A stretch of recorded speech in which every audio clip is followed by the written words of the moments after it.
Boa noite, ou boa tarde, ou bom dia. Como disse, aproveitei a deixa do companheiro Marcelo para realmente me dirigir a vocês e, acima de tudo, saudar-vos, seja de noite, seja à tarde, seja de manhã, que possam ver este estudo apresentado.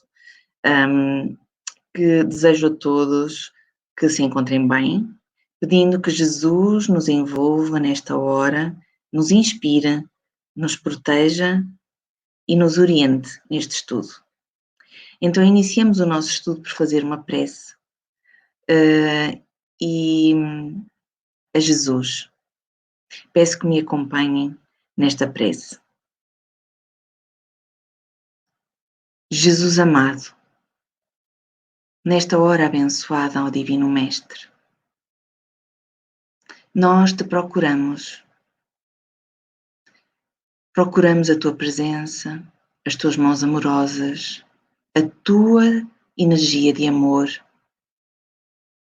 Ó Jesus, envolve a todos nós que nos encontramos neste planeta para que consigamos, da melhor forma, colocar os ensinamentos que tu tens vindo ao longo destes milénios a trazer até nós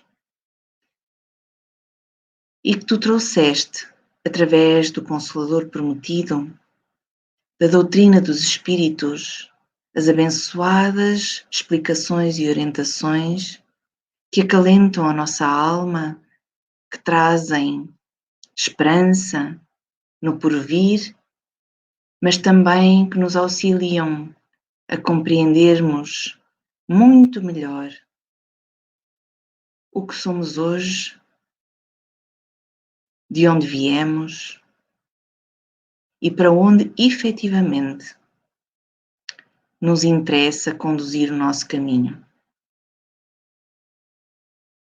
Envolve a todos para que a mensagem de hoje possa tocar não só em termos de intelectuais, ser compreensível, mas também o sentimento. E por fim, Jesus amado, não queríamos deixar de rogar por todos aqueles que não têm acesso ainda nesta encarnação às tuas mensagens sublimes e por aqueles que, embora tendo, ainda não estão dispostos a ouvi-la e a aceitá-la. Rogamos-te, Jesus, e rogamos à misericórdia divina que se estenda sobre todos e que nos auxilie para que neste momento que vivemos seja um momento verdadeiramente renovador e transformador para sermos co-criadores de Deus na Terra. Que assim seja, Senhor.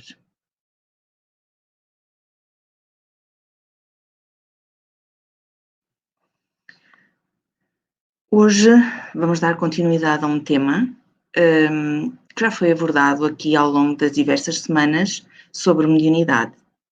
Mas, efetivamente, hoje o tema que me cabe aqui partilhar um pouco e estudar em conjunto convosco é sobre mediunidade e conhecimento superior.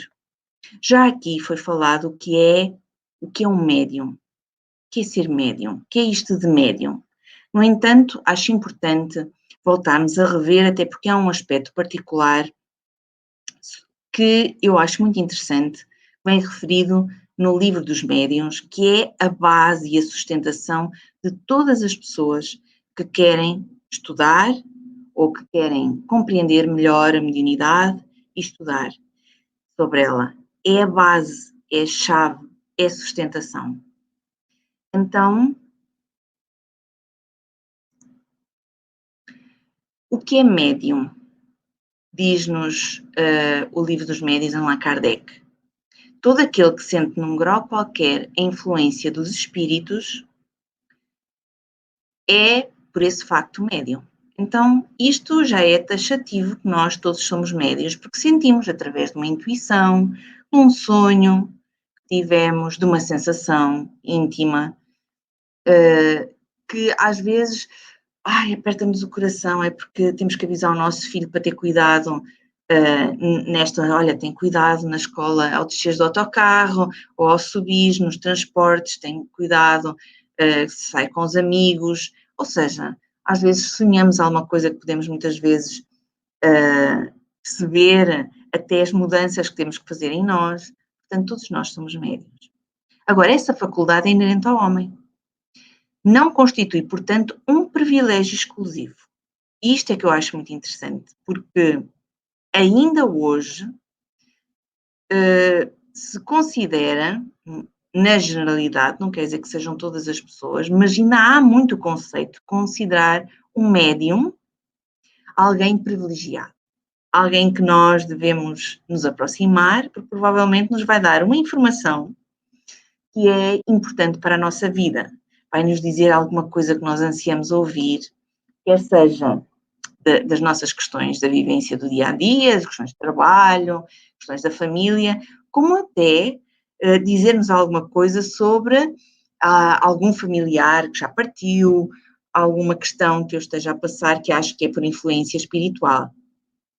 E o médium, tendo conhecimento superior, que é exatamente o que nós vamos falar, e os diversos aspectos que abrangem o conhecimento superior, é um médium que não deve nunca fazer isso. Ou seja, se há coisa que um médium deve estudar e aprender, é que não deve dizer nada que possa interferir no livre-arbítrio daquela pessoa, na sua liberdade de escolha. Porque alguma coisa que o médium possa dizer pode interferir na vida daquela pessoa. Pode condicionar as escolhas daquela pessoa. Então, só aí nós vemos a enorme responsabilidade de todos nós, mas acima de tudo daqueles que têm uma mediunidade mais ostensiva.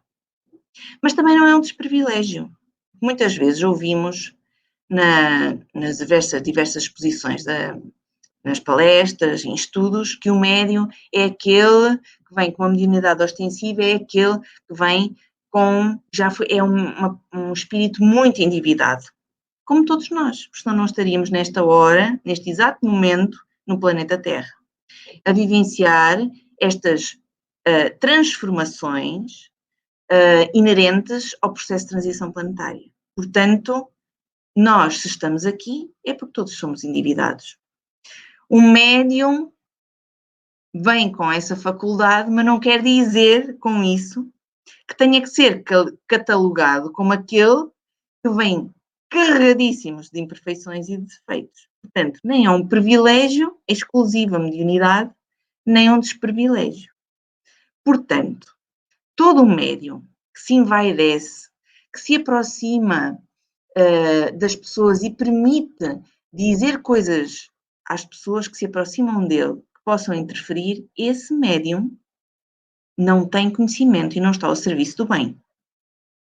Porque os espíritos superiores nunca vêm dar-nos orientações nas reuniões mediúnicas que interfiram com o nosso livre-arbítrio, com a nossa liberdade de escolha, que nos possam condicionar. Se existem comunicações desse tipo numa reunião mediúnica, não são de espíritos superiores. E o médium não se deve fazer portador.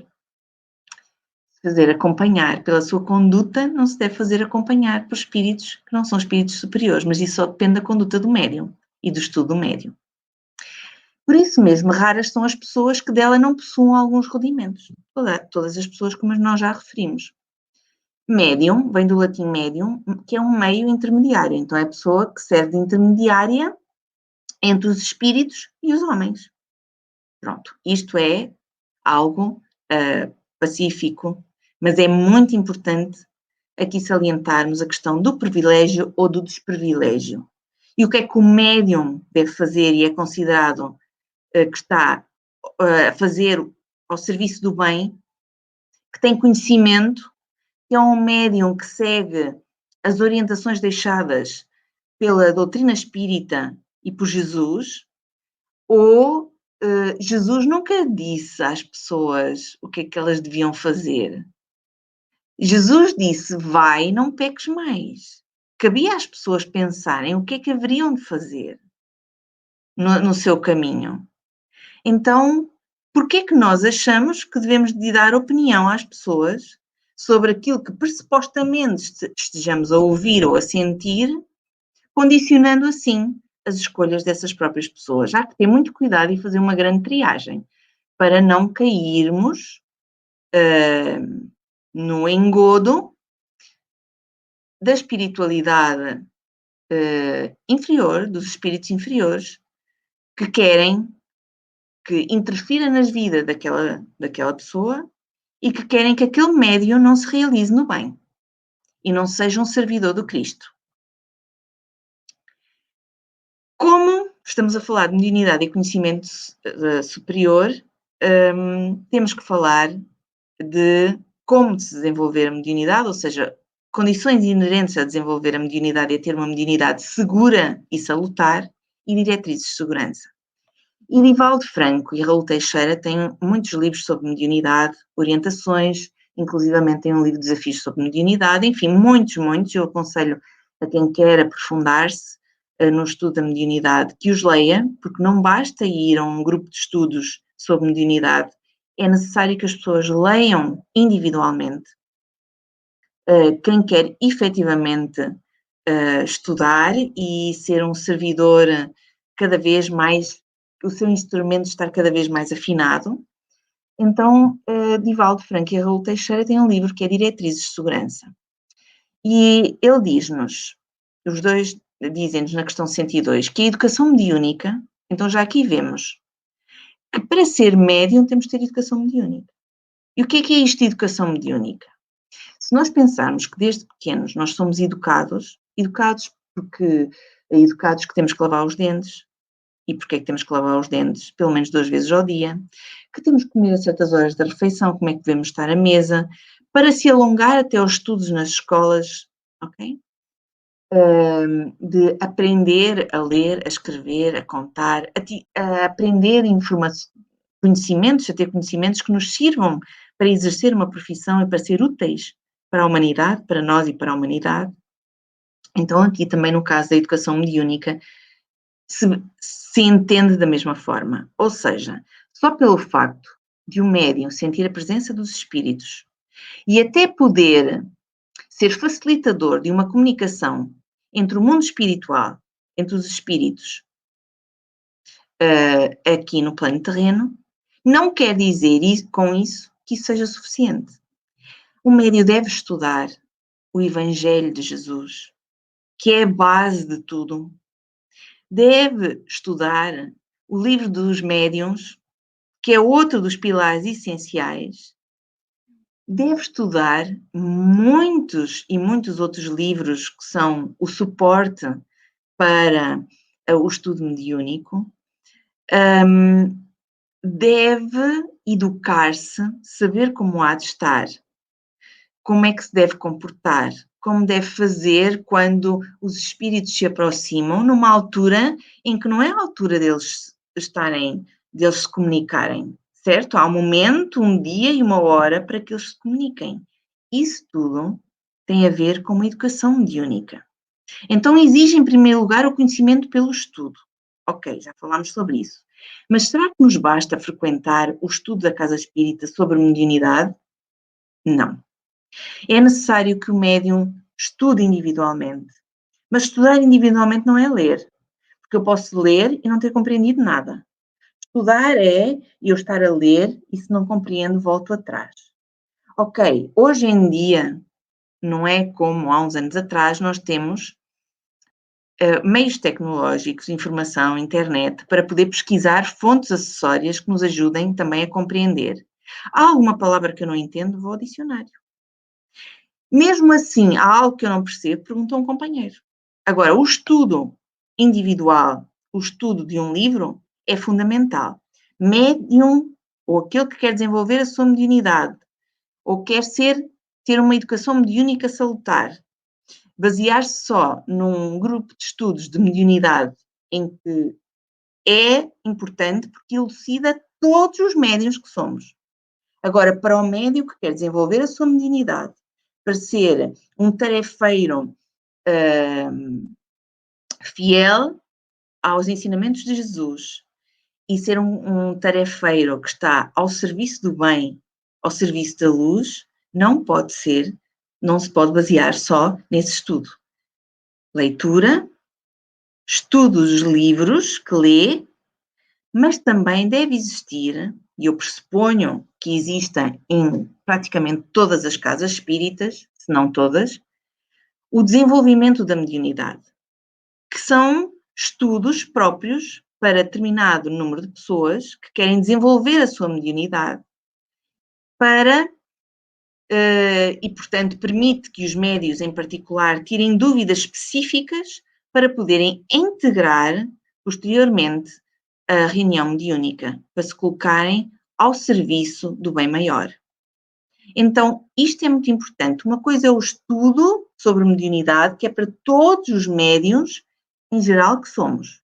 Outra coisa é um estudo que deve ser realizado na casa espírita para os médiuns que pretendem estar ao serviço na reunião mediúnica ou mesmo noutros trabalhos como a tarefa do passe, entre outros.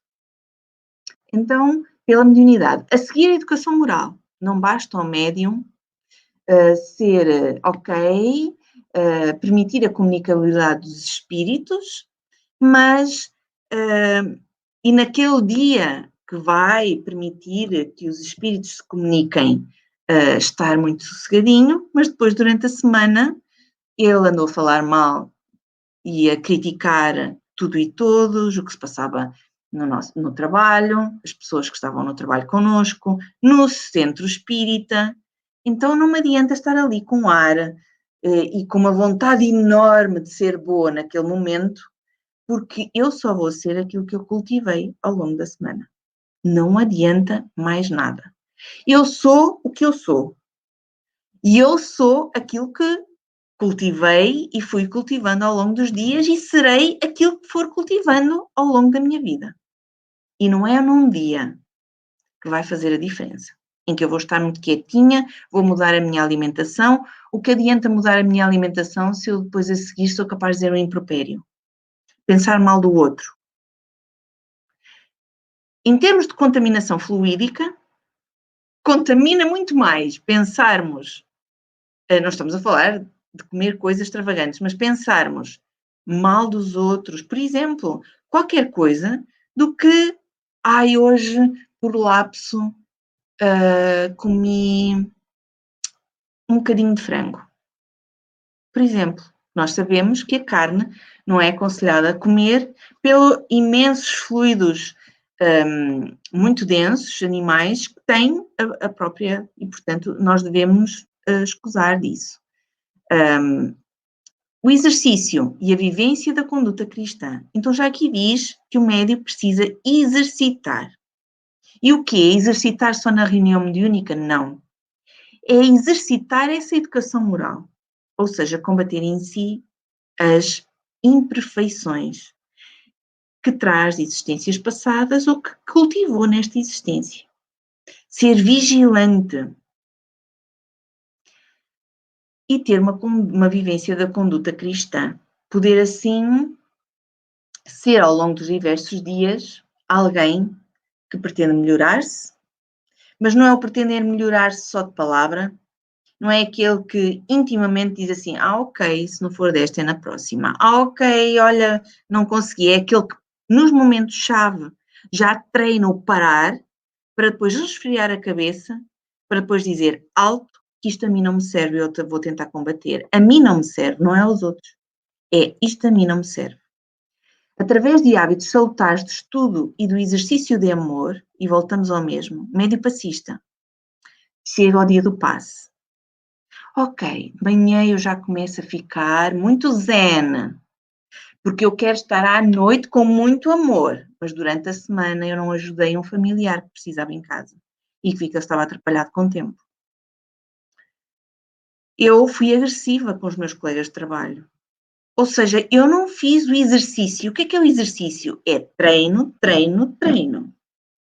É exercitar, exercitar, exercitar. Quando falamos de exercício físico, o que é que falamos? Falamos de uma série de exercícios conjuntos que eu faço todos os dias.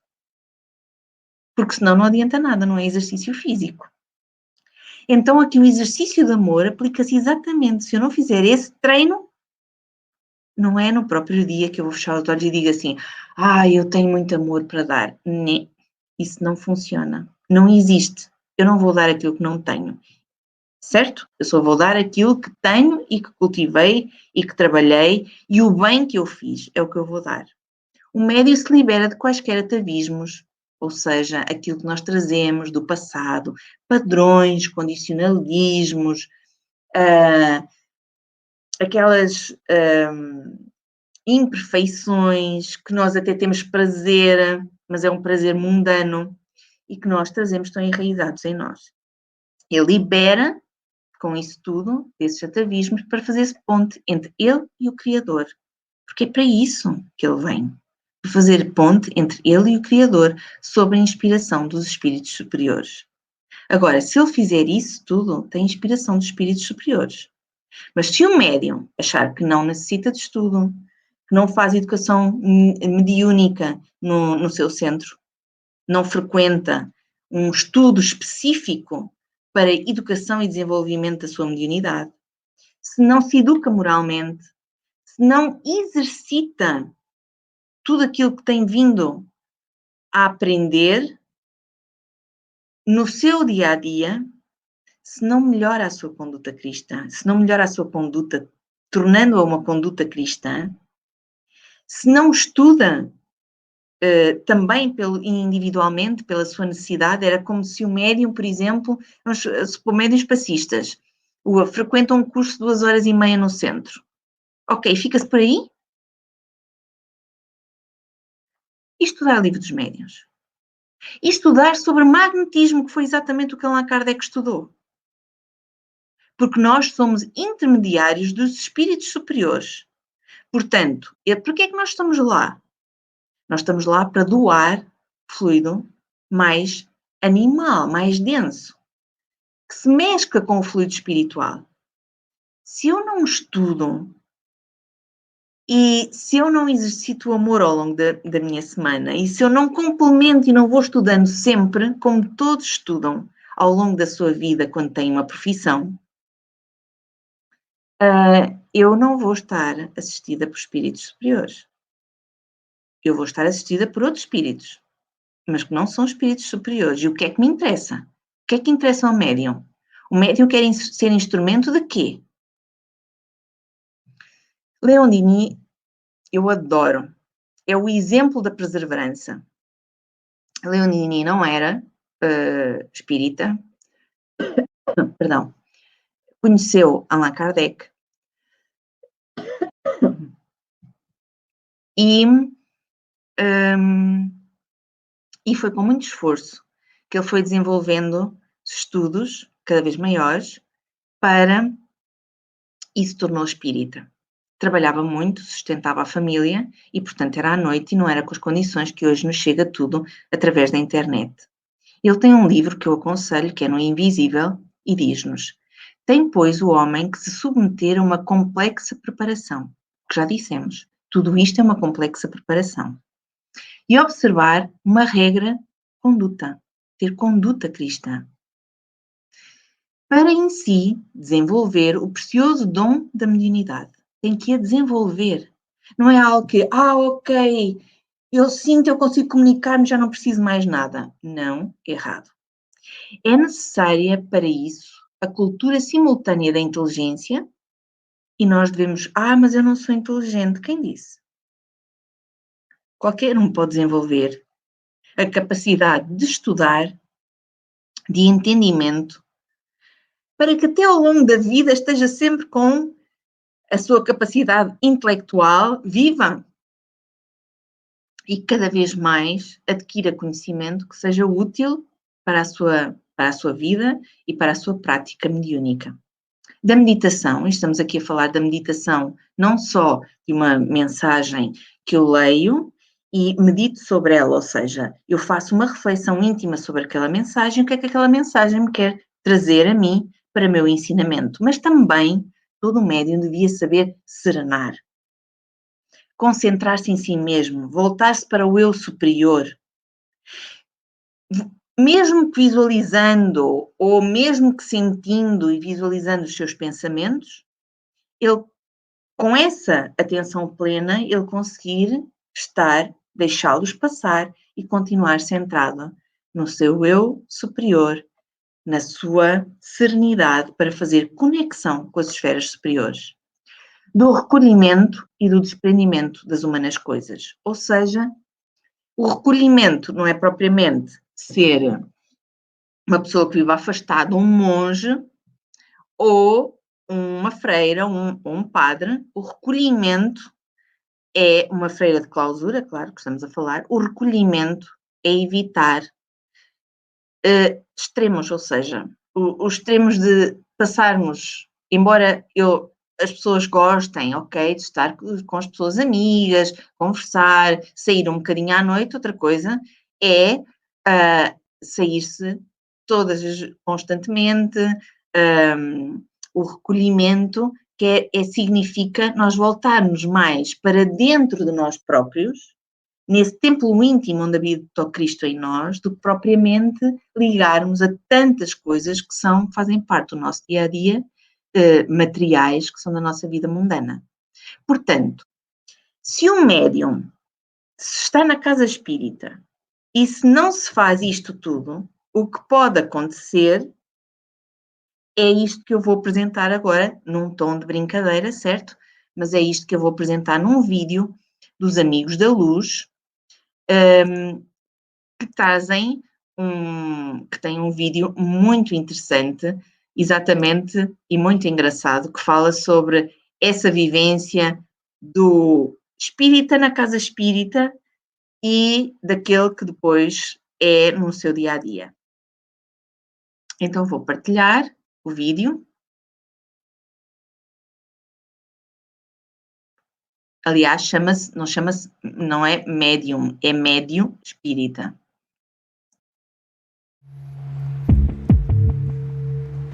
Você achou que eu fui bem? Eu achei que você foi maravilhoso. Sei, teve uma hora que eu acho que eu gaguejei, não gaguejei não. Aquela Cristina tava morrendo de inveja que você tava falando e o marido dela tava lá no fundo, não tava nem falando. Mas teve uma hora que eu achei que meu cabelo tava meio em pé, não tava não. Não tava nada, você tava lindo. Parado aí vocês dois.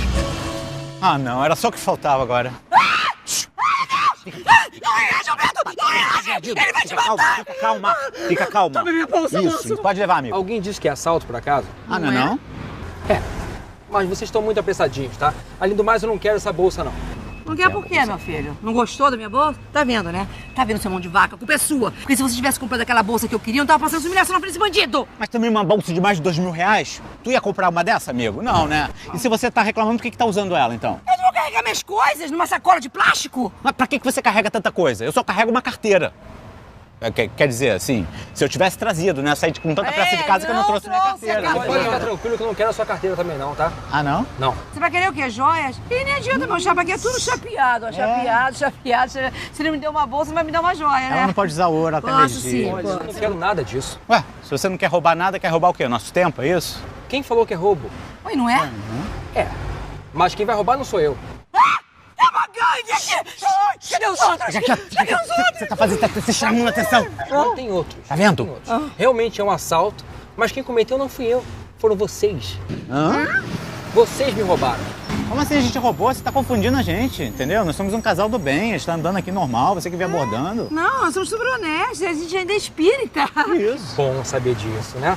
Então talvez eu nem precise colocar vocês na justiça. É que depois de trabalhar 10 anos na empresa de vocês, fui mandado embora sem mais nem menos, com a mão na frente e outra atrás, não ganhei um tostão dos meus direitos.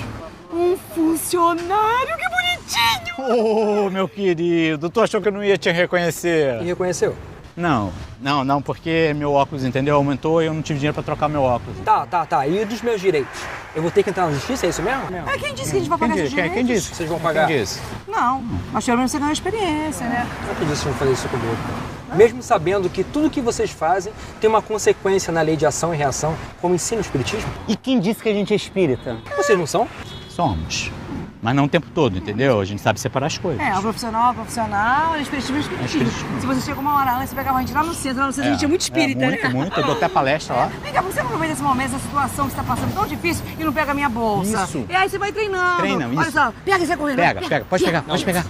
Pega. Vai, leva. Você não, moça. Eu também sou espírita, mas sou espírita o tempo todo. Com licença, tá? Caraca, isso foi bonito. Muito. Eu vou usar isso na palestra pra semana que vem, sabia? Lacrou.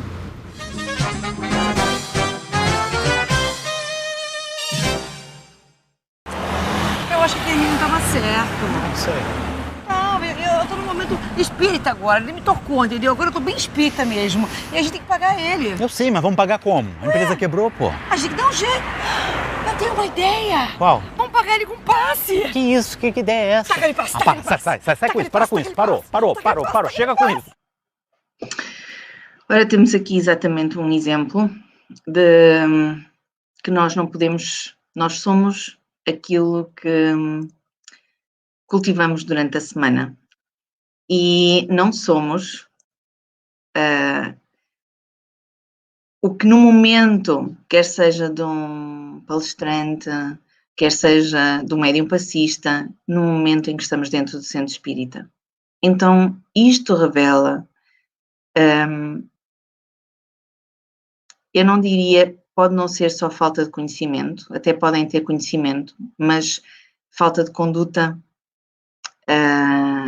conduta cristã e falta também de um estudo sério, de uma conduta moral e, portanto, eu achei muito interessante porque vinha completamente ao encontro daquilo que nós estamos a falar. Portanto, aqui vemos exatamente o que não se deve fazer. Este personagem era palestrante. Obviamente que os palestrantes também são assistidos pelos seus guias espirituais e pela espiritualidade maior, mas também podem não ser assistidos pela sua espiritualidade maior. E, com certeza, não interessa nada ter palavras bonitas numa palestra, num estudo, se eu intimamente não fizer nada daquilo que foi dito até agora. Ou seja, se eu não estudar e passar do intelecto para o sentimento, e depois se eu não fizer um exercício diário de recolhimento, de reflexão, de meditação e de trabalho íntimo e constante de aperfeiçoamento moral. Leonins diz-nos ainda, a boa mediunidade se forma lentamente. Portanto, ninguém que, eu agora consigo comunicar, os espíritos conseguem comunicar através de mim, agora, pronto, já está tudo. Não, ela se forma lentamente. Nada dá saltos quânticos, não há saltos quânticos aqui no nosso aprendizado. No estudo calmo, silencioso, recolhido, longe dos prazeres mundanos e do tumulto das paixões. Foi exatamente o que nós dissemos até agora.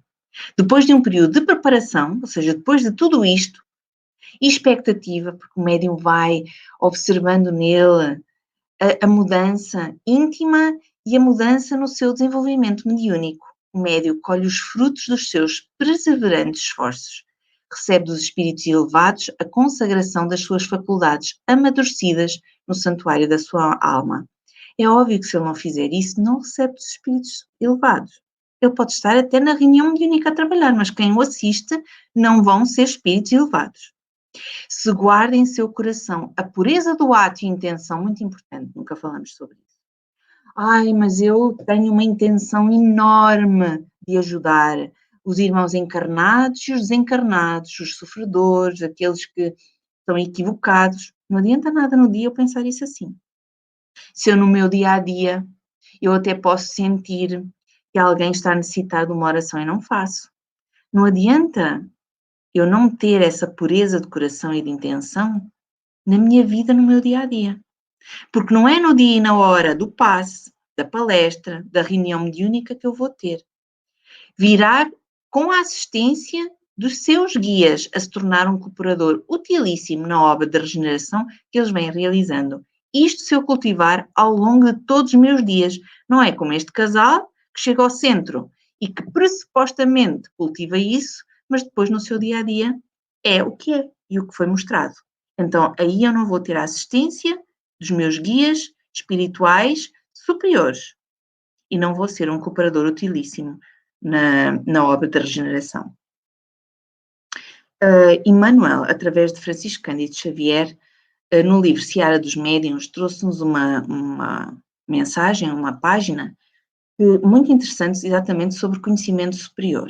E diz-nos o seguinte: na aquisição do conhecimento superior, não acredites que o deslumbramento substitua o trabalho.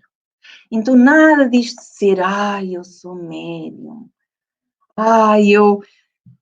eu sou médium, então eu já posso, eu sou maior. Nada disso. Eu não sou nada maior, eu sou um cisco. E o facto de eu receber e ter facilidade em receber, dar permeabilidade à comunicação dos espíritos, não substitui todo este trabalho que nós dissemos até agora.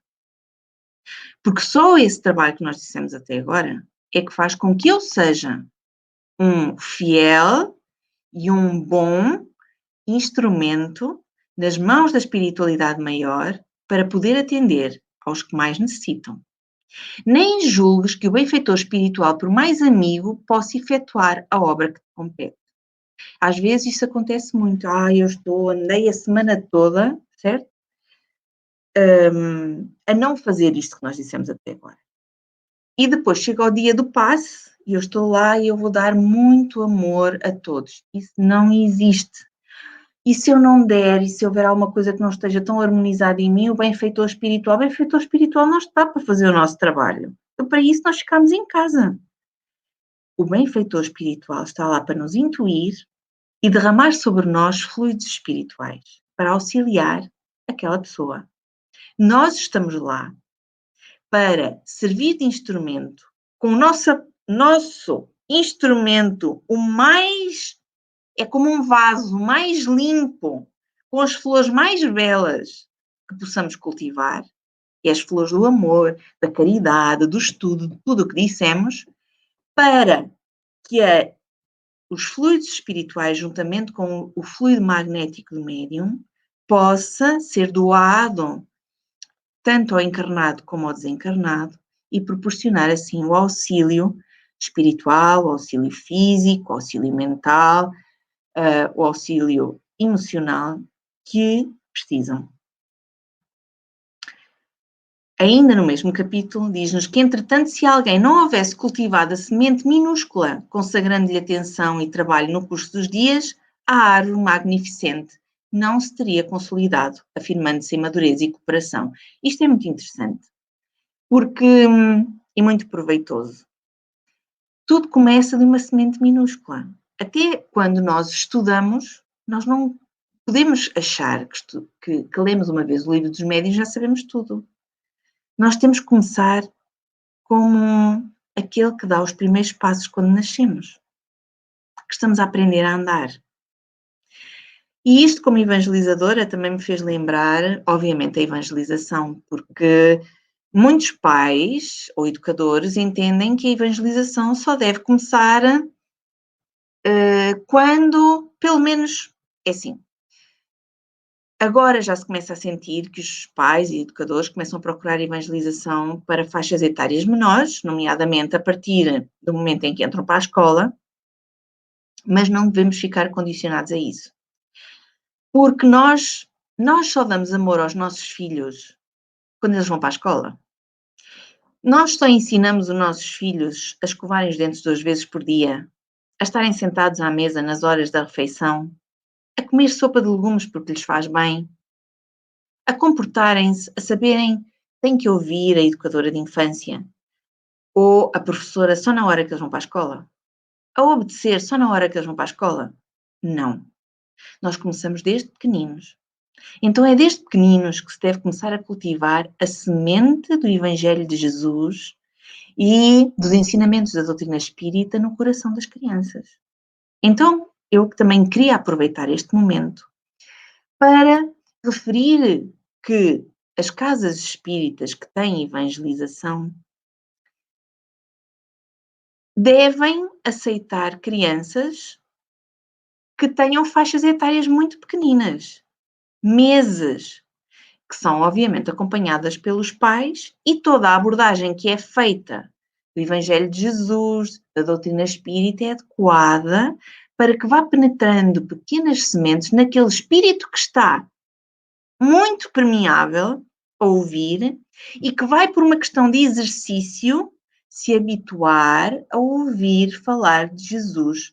Porque até muitas vezes são espíritos, nós não sabemos, que não gostam muito de ouvir falar de Jesus e de mudarem intimamente, e, portanto, se nós aproveitarmos essa altura em que eles têm poucos meses para ir seguindo continuamente até a idade adulta, eles terão com certeza maior capacidade até para desenvolver depois, caso seja esse o caso, a sua mediunidade. Então, tudo começa com uma semente pequenina que nós devemos dar atenção e trabalho. Estudar tudo aquilo que nós já falámos para trás. Estudar, recolhimento, meditação, o estudo da casa espírita, o estudo do desenvolvimento mediúnico, o estudo individual, a conexão com o nosso eu divino em nós, a prática da conduta cristã, que implica, obviamente, fazer ao outro aquilo que nós gostamos que nos façam a nós, e assim, sim, ele se tornará uma árvore de semente, nós passaremos a ser uma árvore que dá frutos ao serviço do bem maior, ao serviço de Jesus, afirmando-nos em madureza e em cooperação. Cooperamos assim com o bem maior, com a espiritualidade maior. E diz-nos, agradece. Aqui está uma palavra-chave, agradece. Pois o carinho dos espíritos generosos, encarnados ou desencarnados, que te amparam a experiência, aplicando-te às lições de que são mensageiras. Agradece. Sejamos gratos todos os dias. Já pensaram em fazer um livro de gratidão? Em que todos os dias tiram 5 minutos para escrever. Escrever materializa aquilo que nós estamos a pensar. Ou seja, permite-nos focar. Então, o que é que sou grato? Eu sou grato pela minha vida, pelo mais um dia. Eu sou grato por poder estar a ouvir esta exposição. Eu sou grato porque tenho pés e tenho mãos. E materializar, escrever, porque ao eu pensar, sentir e escrever, eu estou a enviar toda esta mensagem aos meus guias e, acima de tudo, a Deus, proporcionando assim a presença amorosa de espíritos que também se afeiçoam ao bem, estarem próximos de mim, que constantemente são gratos por tudo aquilo que lhes é ofertado e possibilitado realizar. Não admitas, contudo, que a presença deles te baste ao aprimoramento individual. Então, não achemos que só porque somos médiuns, que temos a assistência dos bons espíritos, que isso nos baste para o nosso aperfeiçoamento. O nosso aperfeiçoamento individual é nosso. Somos nós que o temos que realizar. Eles ajudam-nos, ajudam. Com pequenas indicações, pequenas orientações, mas somos nós que o temos que fazer. Não substitui o nosso esforço, nem o nosso trabalho, nem a nossa perseverança, nem a nossa disciplina, nada disso. Recorda que nem os companheiros da glória do Cristo escaparam ao impositivo do serviço constante. Recorda que nem os companheiros da glória do Cristo, então, todos os seus discípulos que acompanharam Jesus, eles não escaparam ao impositivo do serviço constante. Eles não ficaram, e mais eles tiveram contacto direto com Jesus, ouviram deles, eles não ficaram, como se costuma dizer, à sombra da bananeira. Eles mudaram muito. Eles percorreram caminhos sozinhos, desbravaram caminho do cristianismo. Eles estiveram constantemente ao serviço do alto, muitas vezes sozinhos e sofrendo muito, padecendo. E esse foi um trabalho deles. Os apóstolos que lhes respiraram a convivência não repousam antes das flamas do Pentecostes, ou seja, os apóstolos que estiveram com ele, que conviveram, não ficaram encostados e não repousaram só porque nas flamas do Pentecostes, que está descrito na Bíblia, que era visualizado como chamas, que eram diversos espíritos, na altura interpretado como Espírito Santo, que é um conjunto de espíritos superiores, que se aproximaram dos apóstolos e fizeram com que eles comunicassem diversas línguas. Eles só porque perceberam que podiam ter assistência de espíritos superiores e que através deles, coisa que eles não sabiam falar nada daquelas línguas, eles puderam transmitir tudo aquilo, eles não ficaram encostados, agora eu não preciso fazer nada porque os espíritos vêm e fazem tudo. Não. Isso não existe e isso não acontece. E eles também não ficaram a repousar nisso. Mas seguem luta adiante, de renúncia a renúncia, porque é preciso, acima de tudo, renunciarmos muito àquilo que nós somos. Àquilo que ainda está muito enraizado em nós, de vivências passadas. E a renunciar aos apelos, tantas vezes muito mais aparentemente aliciantes, mas que não nos fazem evoluir e aperfeiçoar, adquirindo pouco a pouco a grande libertação. E que libertação é essa? A libertação das sombras que existem em nós. A libertação da ligação tanto à matéria, às coisas mundanas, a libertação dos nossos erros, das nossas imperfeições, dos nossos condicionalismos e atavismos. E Saulo de Tarso, visitado pelo próprio Mestre em pessoa, não para sob o jorro solar da senda de Damasco. Ou seja, ele não parou, Saulo, quando foi visitado por Jesus, e surgiu uma luz incandescente que, inclusivamente, Saulo deixou de ver. Ele não parou face a isso, mas avança de suplício em suplício. E foram muitos, avança sozinho, e foram muitos, muitos obstáculos e muitas dificuldades íntimas, e não só, que Saulo teve que ultrapassar, assimilando a preço de sofrimento o dom de divina luz, mas a preço de avançar suplício ou suplício, a preço do sofrimento, ele teve sempre a assistência da divina luz. E por fim, para terminar, deixo esta mensagem de André Luiz do livro Sinal Verde. Amanhã será sem dúvida um belo dia. Hoje eu já posso dizer, porque estou a gravar durante o dia, por questões meramente técnicas de internet. Hoje está sol, mas já tivemos dias de muita chuva. Então amanhã será sem dúvida um belo dia, porque a seguir ao inverno vem a primavera e a seguir à primavera vem o verão. Mas para trabalhar e servir, renovar e aprender, volto a dizer, mas para trabalhar e servir. E estamos aqui a falar na mediunidade, mas podíamos alargar a tudo na nossa vida. Mas para trabalhar e servir, renovar e aprender, hoje é melhor. Então o convite de hoje é que nós comecemos hoje a trabalhar e a servir. Mas eu já vou para a reunião mediúnica? Não. Então como é que é? Eu tenho que começar como uma semente, do início, pequenina, desenvolvendo-me gradativamente, renovando-me intimamente e aprendendo cada vez mais, realizando os esforços para isso.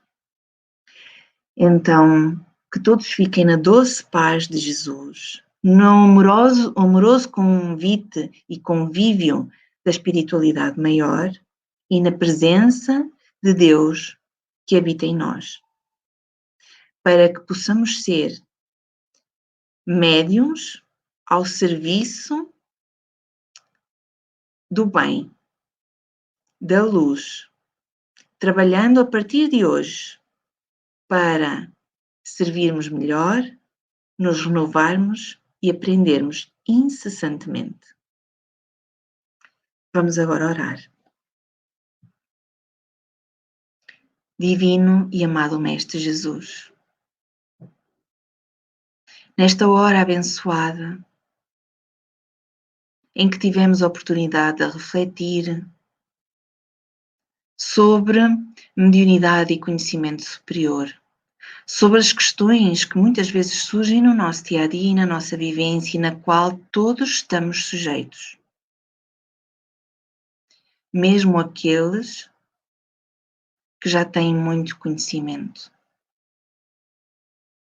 Te agradecemos, Divino Mestre, a assistência espiritual dos benfeitores da vida maior, por trazerem até nós a reflexão deste momento.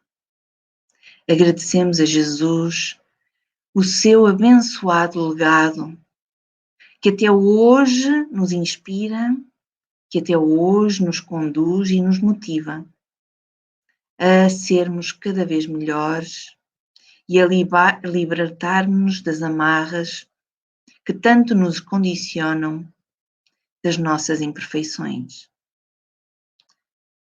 Agradecemos, Jesus amado, a abençoada doutrina dos Espíritos, que traz luz ao nosso entendimento, que nos traz ferramentas para hoje sermos melhores que ontem e para hoje abraçarmos esse compromisso da mediunidade com uma consciência segura do que temos que trabalhar em nós, do caminho que temos que realizar para sermos fiéis servidores do Cristo, assistidos sempre pela espiritualidade maior. E por fim, Jesus amado, queremos te pedir por todos aqueles que nesta hora padecem pelo mundo inteiro, por este momento difícil de pandemia. Ajuda todos os que sofrem física, mental, emocional e espiritualmente. Senhor, conduz todos aqueles que hoje estão aqui na Terra e também se encontram no mundo espiritual. Que todos eles possam ter a oportunidade de serem orientados para a construção de um mundo íntimo de mais amor, de mais paz e de mais alegria e coragem para ultrapassar as limitações do nosso dia-a-dia e as limitações íntimas. Fica conosco, Divino Mestre, pedindo o amparo divino daquela que é por nós considerada e sentida como a nossa excelsa Mãe, Maria de Nazaré. Abençoa, Maria, os doentes que somos todos nós, para que consigamos arregaçar as mangas e trabalhar incansavelmente em prol de uma mediunidade segura, salutar e ao serviço do teu Filho amado Jesus e nosso Mestre e Guia. Graças vos damos, Senhor.